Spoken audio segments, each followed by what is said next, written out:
Hello, y'all. Welcome to lesson 12 of my DP curriculum series. This is structure 1.3.7, another HL section, and we're going to be covering successive ionization energy data for an element given information about its electron configuration. So we're going to be using an electron's configuration to figure out the successive ionization energy. Specifically, we will be able to deduce the group an element is from its successive ionization data. So with that said, let's jump right into it. First off, what the heck is successive ionization energy? We know that we can remove the outermost electron of an atom, and that's called ionization energy, which I abbreviate to IE. But the thing is, after we've ionized it once, so let's say that we take Al, aluminum, and we rip an electron off, it becomes Al plus one electron. Well, turns out we can ionize this as well, too. So once you ionize something that's already been ionized, we call that successive ionization. Ionization. And successive ionization energy is just the energy required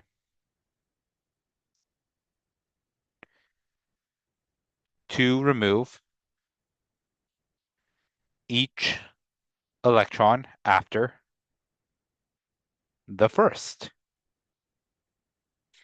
So we can continue to remove these electrons. A couple things about it is that the energy increases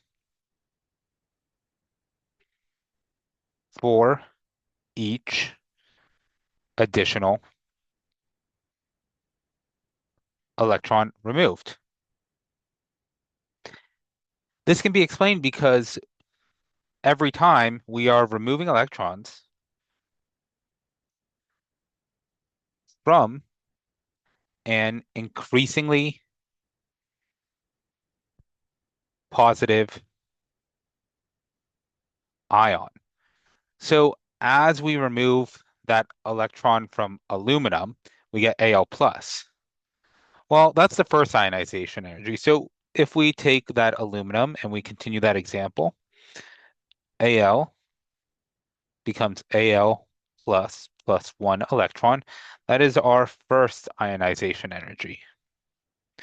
But then we can take that Al plus, remove an electron to become Al2 plus one electron. Again, we're only removing one electron at a time. Then we can continue that further, 2 plus, Al3 plus one electron. Third, we can go to the fourth, Al3 plus becomes Al4 plus one electron, and we can go to the fourth. Now, with aluminum, it has 13 electrons, so we can go all the way to Al12 plus becomes Al13 plus one electron. That would be the 13th. And so we can continue to remove these electrons. We can then take the energy it's required for each of these movements and graph them on a graph. Now, here's the deal.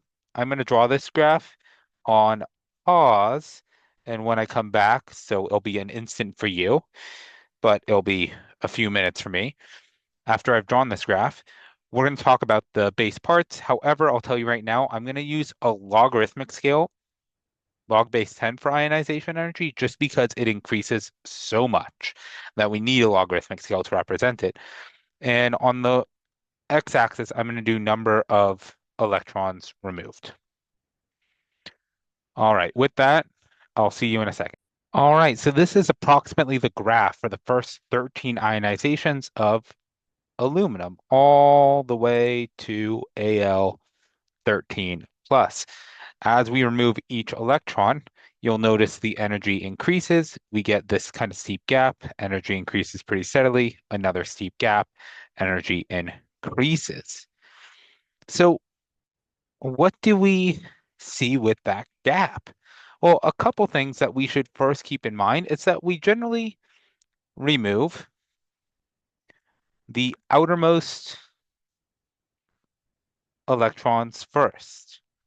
So when we take aluminum, for example, and at this point we have some practice writing electron configs, aluminum's full electron configuration is 1s2, 2s2, 2p6, 3s2, 3p1.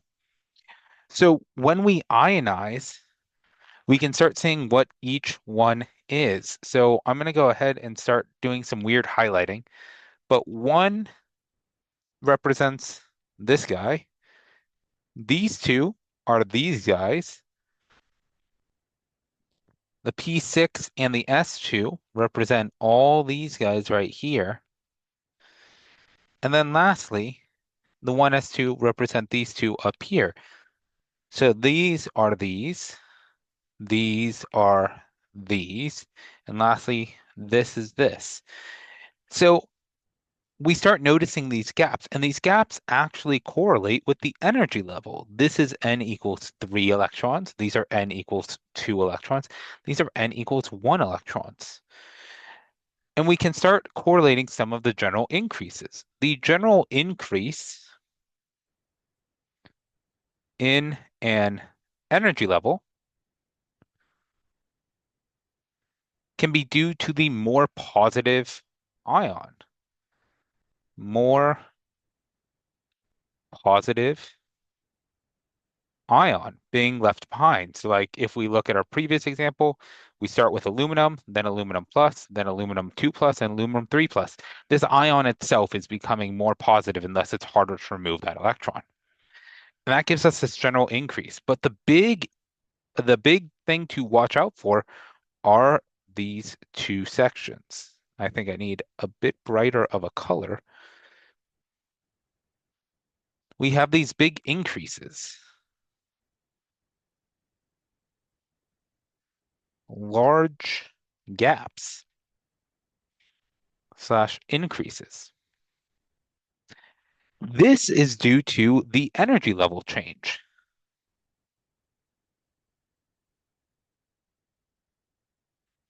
We discussed that the two factors that hold, or the two factors that affect the electrostatic interactions are distance and charge. Well, charge we kind of got covered up here. We already talked about charge. But distance generally has a greater impact than charge. And when we're looking at energy levels, if we're looking at an energy level diagram that we learned about before, n equals 1, n equals 2, n equals 3. An electron on n equals 3 is easier to remove than an electron on n equals 2, which needs a lot more energy, which is easier than an electron on n equals 1.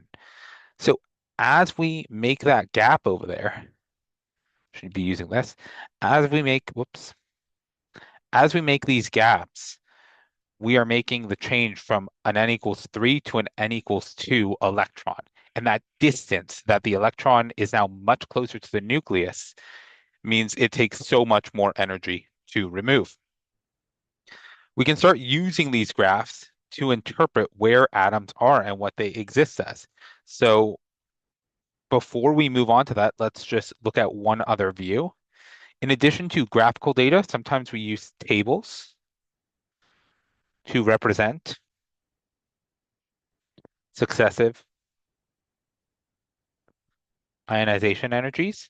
So let's look at aluminum again. We'll look at the first, second, third, and fourth ionization energy. And this will be the energy required. And this data is straight from the textbook. Takes 577 kilojoules per mole, 1820 kilojoules per mole, 2,740 kilojoules per mole, and then 11,600 kilojoules per mole. What you can notice is that our increase is incredibly large between our third and fourth. That big increase right here, this represents the change in energy level. Like, meanwhile, this is maybe times 3. That's about times 2-ish, but this is crazy large. We're going so much further. Something you can even piece out actually is that the increase between the first and second is kind of relevant because that indicates the increase between the 3p to the 3s, knowing that p sublevels are further than s sublevels.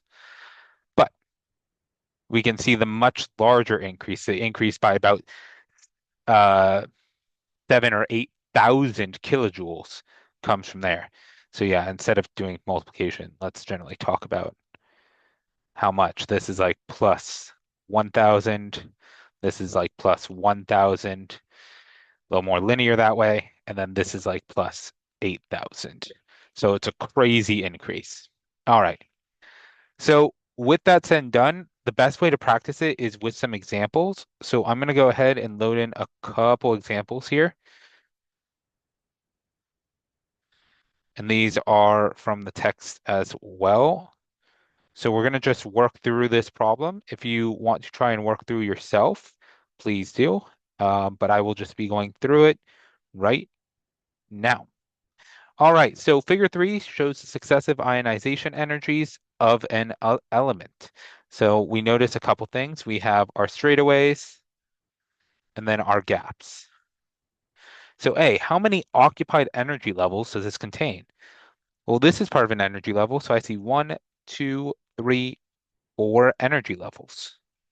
From which energy level is the first electron removed? Well, we kind of count backwards because the first energy level is hardest to remove electrons from, meaning it has the highest ionization energy. So we know that it's N equals 4.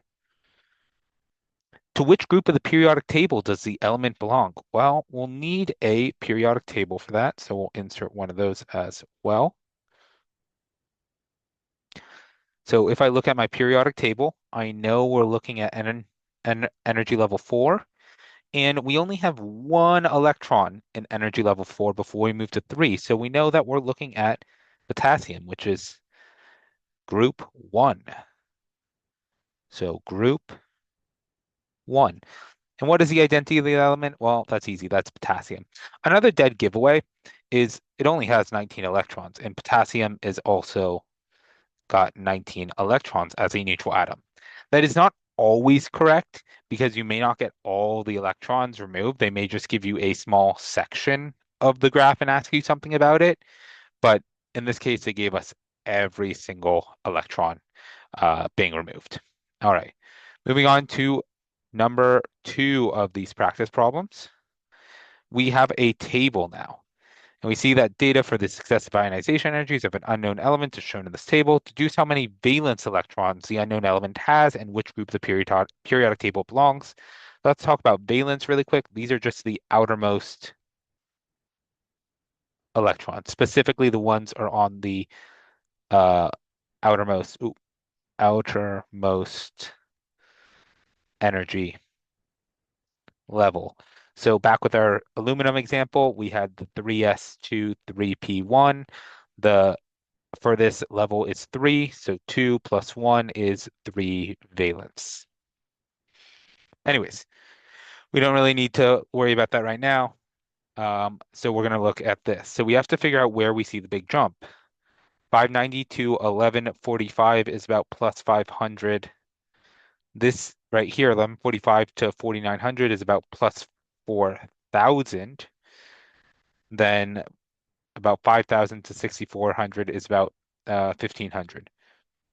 So the biggest gap I see is right down here between the second and third energy level.